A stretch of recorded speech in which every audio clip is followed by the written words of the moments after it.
Hubo una época en la que yo revisaba el teléfono cada 2 minutos esperando un mensaje que no llegaba.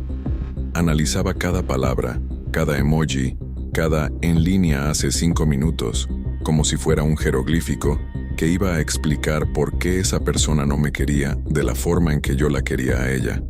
Y lo peor no era la espera. Lo peor era en quién me convertía mientras esperaba. Alguien pequeño, alguien que rogaba, alguien que se conformaba con migajas y las llamaba banquete. Si estás viendo esto, probablemente conoces esa sensación. Ese vacío que se instala en el pecho cuando sientes que tu valor depende de la atención de otra persona. Esa vocecita que te dice, haz algo más, esfuérzate más, sé más, para que por fin te elijan. Yo viví ahí durante años, y no fue una ruptura la que me sacó de ese lugar. Fue entender, poco a poco, que la inseguridad no es un rasgo de personalidad fijo, es un patrón aprendido, y lo que se aprende, se puede desaprender. Lo que voy a compartir contigo hoy no son frases motivacionales vacías.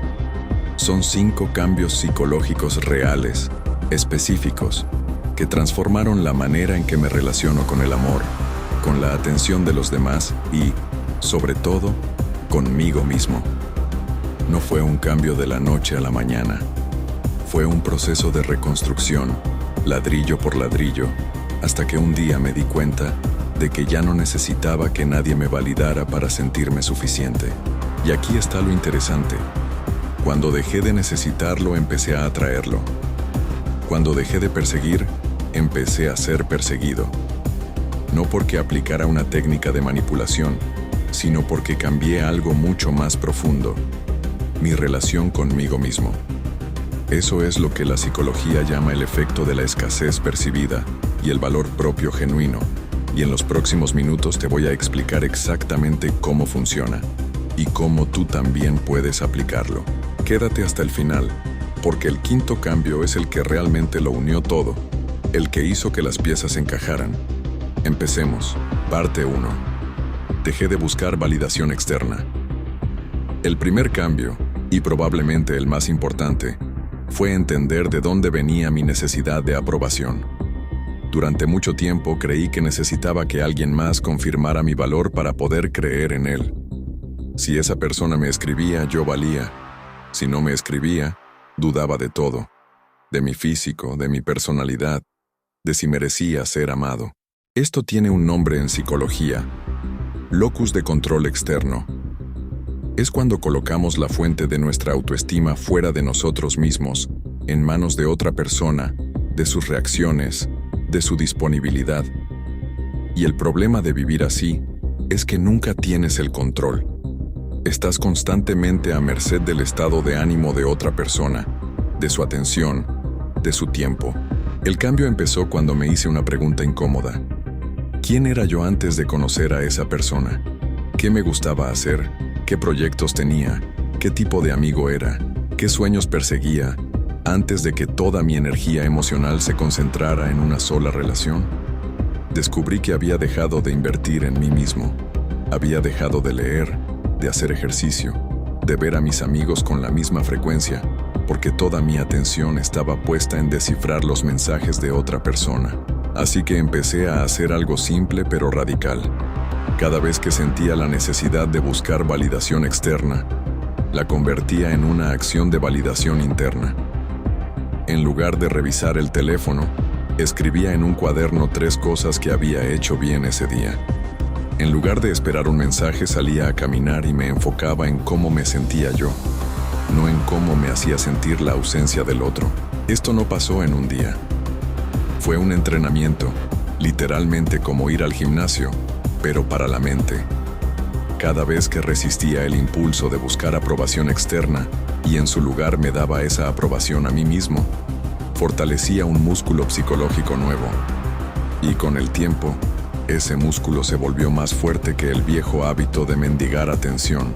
Lo que aprendí es esto: nadie puede darte una seguridad que tú mismo no estás dispuesto a construir primero. Puedes recibir amor, cariño, atención de otra persona, y es hermoso cuando sucede, pero si tu base de autoestima depende completamente de que eso ocurra, entonces no tienes una relación sana, tienes una dependencia disfrazada de romance. Y romper esa dependencia fue el primer paso hacia convertirme en alguien inalcanzable. No porque me volviera frío o distante, sino porque dejé de necesitar desesperadamente lo que antes creía que era oxígeno. Parte 2. Entendí la diferencia entre amor y miedo al abandono. El segundo cambio fue uno de los más dolorosos, porque implicó admitir algo que no quería ver. Gran parte de lo que yo llamaba amor intenso, en realidad era miedo al abandono disfrazado de pasión. Confundía la ansiedad de perder a alguien con la profundidad de quererlo. Cuanto más nervioso me ponía cuando no respondía rápido, más convencido estaba de que lo sentía de verdad. Pero eso no es amor. Eso es un sistema nervioso en alerta. La psicología del apego explica esto muy bien. Las personas con un estilo de apego ansioso suelen interpretar la distancia como rechazo, y el rechazo activa el mismo circuito cerebral que activa el dolor físico. Literalmente, cuando alguien que nos importa se aleja, el cerebro procesa eso de forma parecida a una herida. Por eso duele tanto, y por eso muchas veces confundimos esa intensidad de dolor con intensidad de amor. Empecé a notar el patrón. Cuando alguien me daba atención de forma constante y tranquila, sin subidas ni bajadas, yo sentía que no había química. En cambio, cuando alguien me daba atención de forma intermitente, un día mucho, otro día nada, yo sentía una atracción mucho más fuerte. Eso no era amor por esa persona. Era mi sistema nervioso reaccionando a la incertidumbre, tratando de resolver un rompecabezas emocional que en realidad era una trampa. Reconocer esto cambió todo.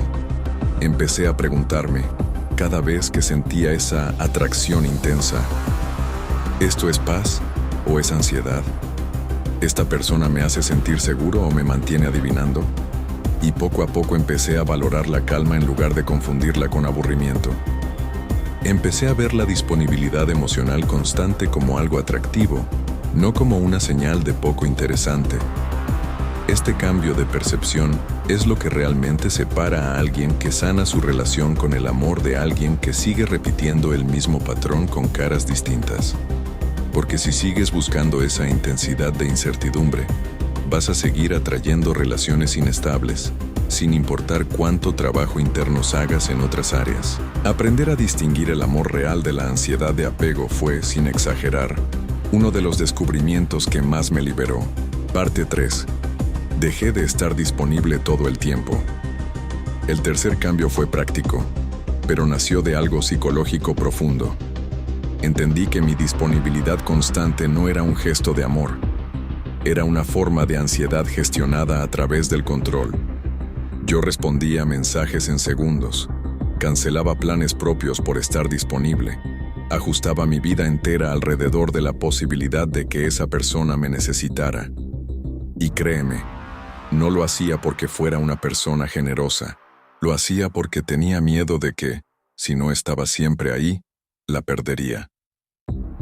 Lo que descubrí es un concepto que en psicología se relaciona con la teoría de la escasez y el valor percibido. Como seres humanos, tendemos a valorar más aquello que percibimos como limitado y a dar por sentado aquello que sentimos que siempre va a estar disponible. No es manipulación, es simplemente cómo funciona la mente humana frente a los recursos. Y el tiempo y la atención de una persona son, psicológicamente hablando, un recurso. Cuando yo estaba disponible el 100% del tiempo, sin vida propia, sin límites, sin nada que me hiciera interesante más allá de la relación, me convertía, sin darme cuenta, en un recurso ilimitado. Y lo ilimitado no genera atracción, genera comodidad y a veces, incluso, desinterés. Así que empecé a reconstruir mi vida fuera de la relación. Recuperé rutinas que había abandonado. Volví a hacer planes con amigos sin consultarlo primero con nadie. Empecé proyectos personales que no tenían nada que ver con impresionar a otra persona, sino con hacerme sentir realizado a mí. Y algo curioso pasó. Mientras menos disponible estaba emocionalmente hablando, mientras más ocupado en construir mi propia vida, más atractivo me volvía para las personas que sí valían la pena. Esto no fue una estrategia calculada para hacerme el difícil. Fue una consecuencia natural de dejar de vivir en función de la aprobación de otra persona. Cuando tienes una vida propia, sólida, con propósito, simplemente no tienes tiempo ni energía para estar pegado al teléfono esperando una respuesta. Y esa independencia emocional, paradójicamente, es una de las cosas que más magnetismo genera en cualquier relación. Parte 4.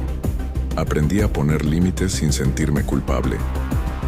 El cuarto cambio fue aprender a decir no, sin que eso desatara una tormenta de culpa dentro de mí. Antes, poner un límite se sentía como un acto de agresión. Si alguien me trataba mal, yo prefería justificarlo en lugar de confrontarlo.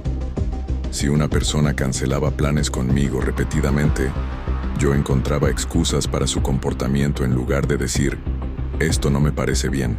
Cargaba con la idea de que, si ponía límites, la persona se iba a alejar, y esa posibilidad me aterraba más que ser tratado sin respeto. Con el tiempo entendí algo fundamental. Los límites no alejan a las personas que realmente te valoran, alejan a las que se estaban beneficiando de que no los tuvieras. Esa es una distinción brutal, pero necesaria. Cuando empecé a decir, esto no lo voy a aceptar, o necesito que seas más consistente conmigo, noté una separación clara. Las personas que genuinamente me apreciaban respondían con respeto, incluso si al principio les incomodaba. Las que solo estaban ahí por conveniencia, se alejaban rápido, confirmando que nunca hubo un interés real de su parte. Poner límites también cambió la forma en que me percibían. Curiosamente, cuando dejé de aceptar cualquier trato, cuando empecé a exigir consistencia y respeto, generé más respeto, no menos. La psicología social explica esto a través del concepto de autorrespeto percibido. Cuando tú mismo demuestras que te tratas con dignidad, las personas ajustan automáticamente la forma en que te tratan, porque perciben que no vas a tolerar menos de lo que te mereces. Aprender a poner límites no significa volverte una persona fría, dura o inaccesible. Significa dejar de sacrificar tu bienestar emocional por miedo a que alguien se enoje contigo. Significa entender que decir no a lo que te hace daño es, en realidad, decir sí a tu propio valor. Este cambio fue incómodo al principio, generó tensión en algunas relaciones, pero terminó filtrando a las personas correctas de las incorrectas de una forma más honesta y rápida que cualquier otra estrategia que hubiera intentado antes. Parte 5. Redefiní lo que significa ser suficiente. El quinto y último cambio fue el más profundo de todos, porque tocó la raíz de todo lo anterior. Durante años viví con la creencia silenciosa de que no era suficiente tal como era, que tenía que ganarme el amor a través del esfuerzo constante, de la disponibilidad total, de moldearme según lo que la otra persona necesitara. Esa creencia, aunque nunca la dije en voz alta, dirigía cada una de mis decisiones en el amor. El trabajo real empezó cuando dejé de buscar pruebas externas de mi suficiencia y empecé a cuestionar la creencia misma. Me pregunté, ¿de dónde salió esta idea de que tengo que ganarme el amor? Y al rastrear ese pensamiento hacia atrás, encontré patrones que venían de mucho antes de cualquier relación romántica, de comparaciones, de expectativas, de momentos donde sentí que el afecto era condicional a mi comportamiento. Entender el origen no cambió el pasado, pero sí cambió mi relación con el presente. Empecé a practicar algo que suena simple pero que es profundamente difícil: tratarme a mí mismo con el mismo nivel de paciencia y comprensión que le ofrecería a alguien que quiero. Cuando cometía un error, en lugar de castigarme mentalmente, me preguntaba qué le diría a un amigo en esa misma situación. Y empecé a decirme eso a mí mismo. Este cambio interno fue el que unió todos los anteriores. Porque dejar de buscar validación externa, distinguir el amor del miedo al abandono, dejar de estar siempre disponible y aprender a poner límites, todo eso se sostiene sobre una base: creer genuinamente que ya eres suficiente, sin necesidad de demostrarlo constantemente. Cuando esa creencia se instaló de verdad, dejé de actuar desde la carencia y empecé a actuar desde la plenitud. Y ese cambio de energía, aunque suene abstracto, se nota. Se nota en cómo hablas, en cómo te mueves, en cómo respondes cuando algo no sale como esperabas. Esa seguridad silenciosa es, al final, lo que verdaderamente hace que alguien se vuelva inalcanzable, no porque esté fuera del alcance de los demás, sino porque ya no necesita estar al alcance de la validación de nadie más para sentirse completo. Cierre. Si llegaste hasta aquí, quiero que sepas algo. Ninguno de estos 5 cambios ocurre de la noche a la mañana. Yo tampoco desperté un día siendo una persona completamente diferente. Fue un proceso lento, con recaídas, con días en los que volvía a revisar el teléfono obsesivamente, con momentos en los que la vieja versión de mí quería tomar el control otra vez. Y eso es normal. Sanar no es una línea recta. Lo que sí puedo decirte es que cada pequeña decisión de elegirme a mí mismo, en lugar de perseguir la aprobación de alguien más, fue construyendo, ladrillo por ladrillo, a la persona que soy hoy. Y si tú estás en ese proceso ahora mismo, si te reconociste en algo de lo que conté hoy, quiero que sepas que no estás roto, ni eres alguien difícil de amar. Simplemente aprendiste patrones que ya no te sirven, y lo que se aprendió se puede desaprender. Si este video te hizo sentido, te invito a que te quedes por aquí, en Puerta Espiritual, porque en este canal seguimos explorando la psicología detrás de nuestras relaciones, nuestras heridas y nuestro crecimiento personal. Suscríbete si quieres seguir este camino de transformación conmigo. Deja en los comentarios cuál de estos 5 cambios sientes que necesitas trabajar primero y nos vemos en el próximo video. Gracias por estar aquí.